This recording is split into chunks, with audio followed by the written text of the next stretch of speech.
If you're on food stamps and EBT benefits, I have 4 changes and updates that you need to pay attention to. So let's get started.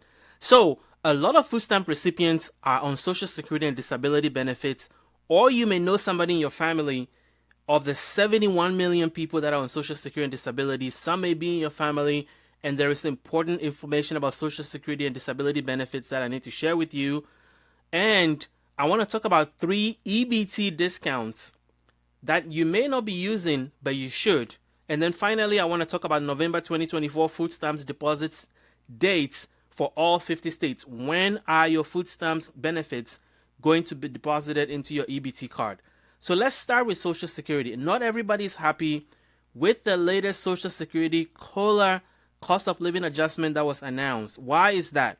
Well, the government announced that it is going to increase Social Security benefits by 2.5%. Now, here's the thing. Everybody who is paying attention knows that inflation has been high the last couple of years, and the government says inflation has come down considerably. But here's the truth. Food prices and prices of a lot of things are still high and have stayed high. So when the government released COLA benefits at a rate of 2.5%, a lot of people were disappointed. And here is why. If you look at the last few years, COLA has been 3.2% in 2024. COLA was 8.7% in 2023.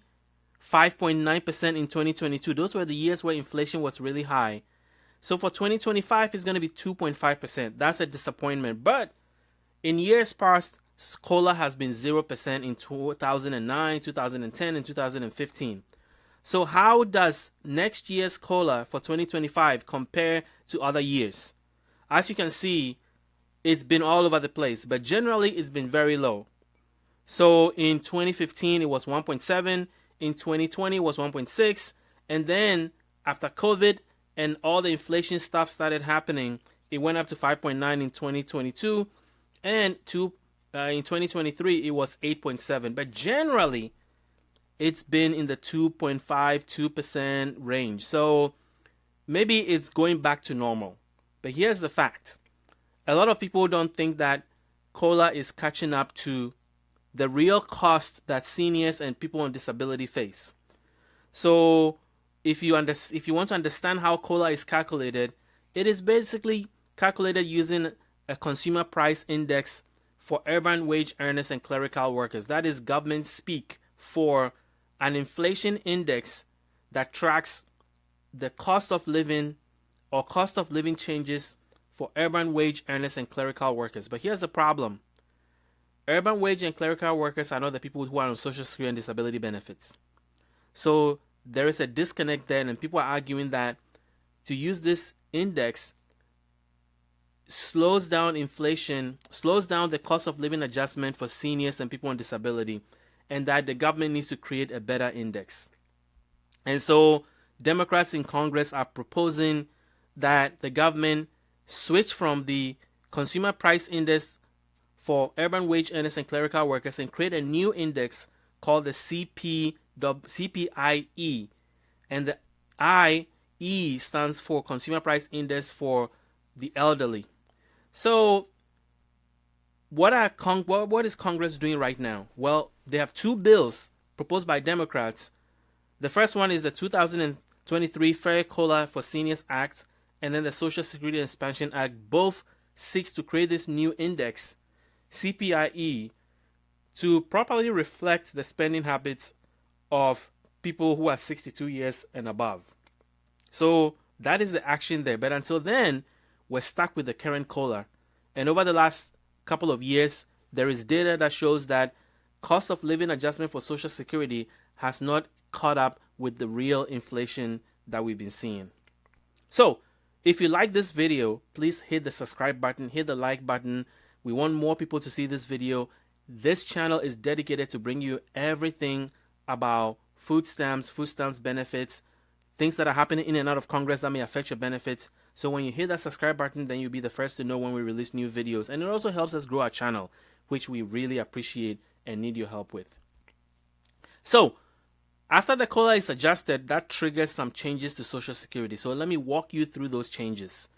The first one is that average benefits amounts are going to change. So for 2024, the average Social Security benefit, retirement benefit was $1,927. For 2025, it's $1,976, an increase of $49 on average. If you were a couple receiving Social Security, last year you got $3,014. This year, 2025, you're going to get $3,089, an increase of $75. If you're on SSDI, Social Security Disability Insurance, the average benefit was $1,542. It's going up to $1,580, which is an increase of $38.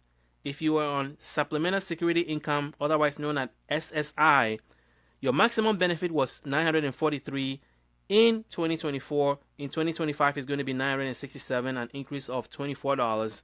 And if you're a couple receiving SSI benefits, you're going to get $1,450, an increase of $35 versus $1,415 the prior year.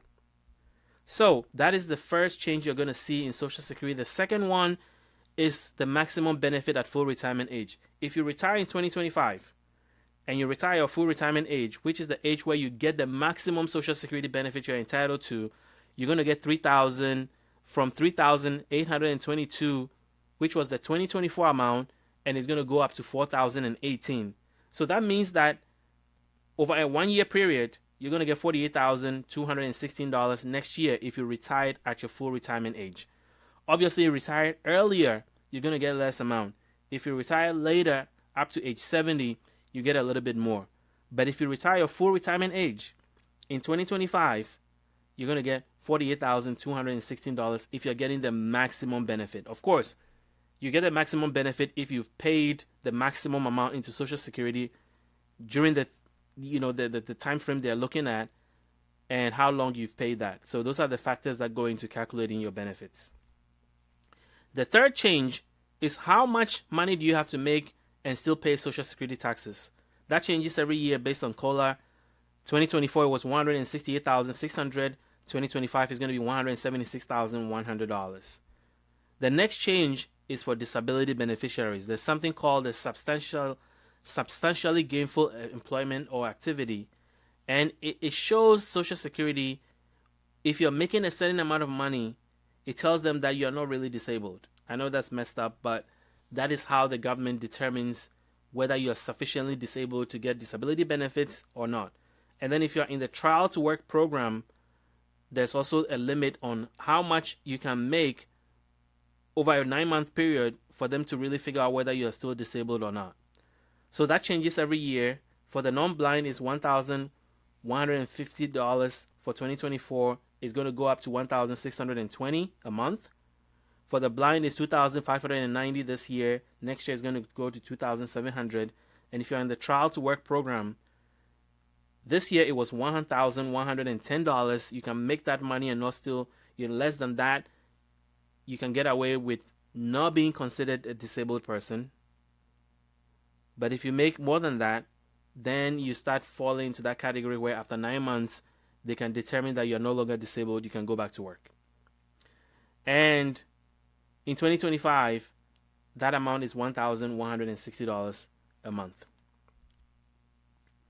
Medicare Part B premiums are also changing. That is deducted from your Social Security check. It's going up to $185 a month for 2025. And then the maximum allowable out-of-pocket cap for Medicare Advantage plans will also go to $9,350. There's a lot of things changing in Medicare.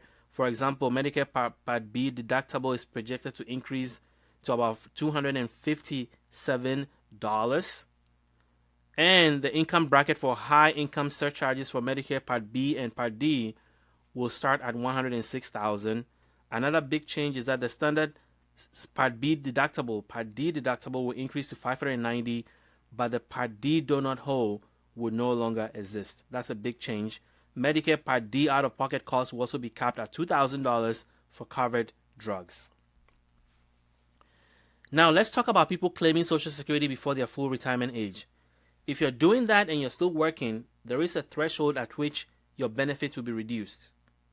So in 2024, it was $22,320. In 2024, that amount is $1,860 a month. It means that if you make more than that, your benefit will be reduced. For every $2 you go above it, you'll get $1 reduction. In 2025, that amount goes to $23,400 or $1,950 a month. Now, if you're retiring in 2025 and you're retiring in your full retirement age, you hit your full retirement age that year, let's say that you've retired, you're getting your Social Security benefits, but 2025 is going to be your full retirement age year. That threshold increases to $62,160 or $5,180 a month. It was previously $59,520 or $4,960 a month. Now, what does this all mean? It means that if you go $3 or for every $3 you go above that limit in 2025, you lose $1 in benefits the year of your full retirement, which if it happens to be 2025, this is the amount. When you hit full retirement, then you can work as much as you want and you don't get any deduction. Another change that is happening is the number of credits, the amount of money you have to earn to make one Social Security credit. As you may know, when you apply for Social Security, you have to earn 40 credits. Each quarter represents one credit, but you have to make a certain amount of money each quarter to get that credit. So every year it also changes with COLA. In 2024, it was $1,730. In 2025, it's going to be $1,810. And then lastly, we all know that if you make a certain amount of money, you have to pay Social Security taxes. But what is that rate? Well, Social Security and Medicare taxes equals 7.65% of your paycheck. The employee pays that, and then the employer matches that. If you're self-employed, you pay the entire 15.30%. That is not going to change from 2024 to 2025. The Social Security portion of that is 6.2%. So, if you like what you hear so far, please hit the like button, hit the subscribe button. We appreciate you helping us get this word out to as many people as possible. So let's get to the next thing I wanted to talk to you about. 3 EBT discount that most people on EBT and food stamps are not using but should. So the first one is free laundry service through Laundry Love. Now, a lot of you don't know that this exists, but it actually is a nonprofit that is dedicated to helping low-income households who cannot afford to do their laundry get help. So Laundry Love is a nonprofit that helps wash clothes and bedding of low-income families across the United States. They brighten the lives of thousands of people through love, dignity, and detergent by partnering with diverse groups and laundromats nationwide. They help people struggling financially by assisting them with their laundry. To get a free laundry through them, you have to find an eligible Laundry Love location near you. So to do that, you go to their website at laundrylove.org/location, and then you can put in your zip code of your city and find a location near you. The second service is discounted Lyft transportation through the Lyft Up Access program. Millions of people lack access to basic needs because they can't afford to get a ride. The Lyft Up initiative is working to make sure that everyone has access to affordable, reliable transportation to get where they need to get to, no matter their age, income, zip, or postal code. They currently offer the following programs: job access, grocery access, bike share access, voting access, disaster response, and access alliance. To qualify, you must provide your reason for eligibility, your name, birth date, email, and phone number. So what are the reasons that qualify you for this service? You must be receiving one of these government programs: SNAP or food stamps, Medicaid, of course, reduced rate utility bill or care in California, free or reduced school lunch program, reduced transit fare program, Social Security supplemental security income, special supplemental nutrition program for women, infants, and children called WIC, federal subsidized housing, and Pell Grant recipient. They've done 4.6 million rides so far, and to participate, you have to visit their website at lyft.com/liftup/programs. Next, we're going to talk about free eye exams and eyeglasses through VSP Vision Eyes of Hope. This organization provides access to no-cost eyewear and eye care and disaster relief in places where it is needed the most.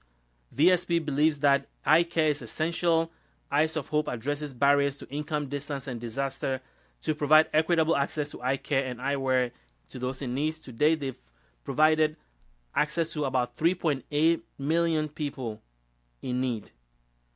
If you can't afford or can't access vision care, adults or children can access it through free eye exam and glasses at no cost.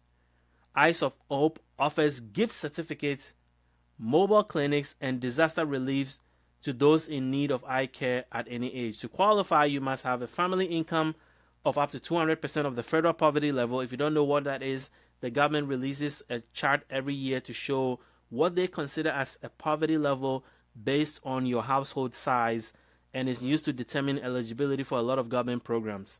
So that is one criteria. You do not have to have coverage currently through a private insurance or government program for eye exam or eye prescription eyewear, and you haven't had care through a VSP program in the last 12 months.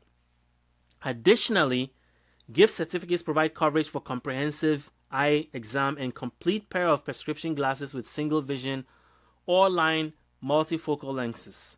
Gift certificates are distributed through their national network of community partners. If you're a student through the age of 19, you can contact your school nurse.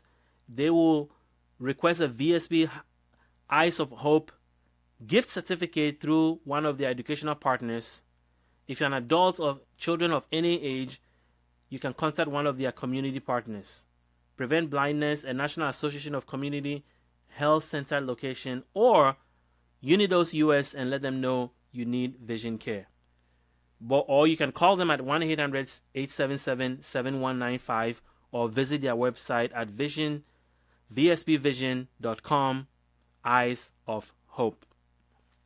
So those are the 3 discounts that I think you should be taking advantage of if you did not know they exist. I want to ask you, did you know that these discounts existed? Have you taken advantage of them before? If you have, let me know in the comments. If you haven't, let me know which one you are going to take advantage of, or you're going to share this video with a family member who can take advantage of these discounts. Now, let's move on to November 2024 food stamps deposit dates by state. Each month, food stamps are released on your EBT cards. Knowing when the food stamps will be deposited is important in helping you plan accordingly. So, what I've done is put together a list by state, and I've grouped them in categories of when they release their benefits. So as you know, for example, a family of 5 can get a maximum benefit of $1,158. The average benefit for a family of 5 is about $845.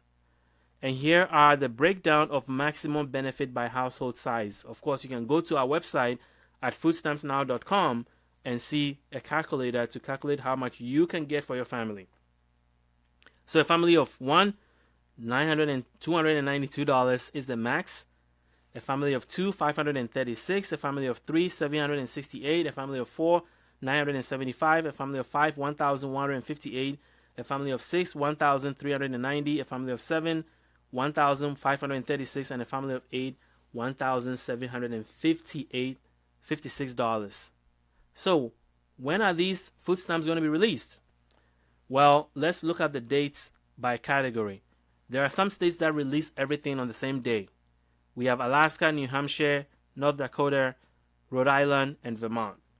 And then you have states that releases between the 1st and the 10th. You have California, Colorado, Connecticut, Idaho, Illinois, Kansas, Nevada, New Jersey, Oregon, South Carolina, Virginia, Wyoming, District of Columbia, Guam, and the U.S. Virgin Islands. And then you have states that do it between the 1st and the 15th. Arizona, Arkansas, Hawaii, Maine, Massachusetts, Minnesota, Montana, Nebraska, South Dakota, Utah, West Virginia, and Wisconsin. And then you have states that do it between the 1st and the 20th plus. You have Alabama, Delaware, Florida, Georgia, Indiana, Kentucky, Louisiana, Maryland, Michigan, Mississippi, Missouri, New Mexico, New York, North Carolina, Ohio, Oklahoma, Pennsylvania, Tennessee, Texas, Washington, and Puerto Rico. So, my goal is to support you and help you get the information you need to be able to apply. So if you're looking to apply, you must apply through your state agency. There are millions of people who qualify for food stamps that do not apply for whatever reason, especially seniors. half of eligible seniors for food stamps don't apply. Maybe because of a stigma, maybe because they think they're taking benefits away from other people. That's not the case. If you apply for food stamps, if you qualify, you will be approved for the benefits. And you're not taking from anybody because it's an entitlement program, so everybody that qualifies gets it. And you can use it to buy foods at approved grocery stores, farmers markets, convenience stores, etc. So check your state agency for instructions and for when your benefits specifically will be deposited into your account. So that is the end of what I wanted to share with you today. If you have any questions, let me know in the comments. Like this video. Please hit the subscribe button if you are new to this channel. All we do is bring you the latest news and updates on food stamps, EBT benefits, everything that's happening in and out of Congress. We want to be the first to let you know. So subscribe to this channel. Until the next video, thank you for watching.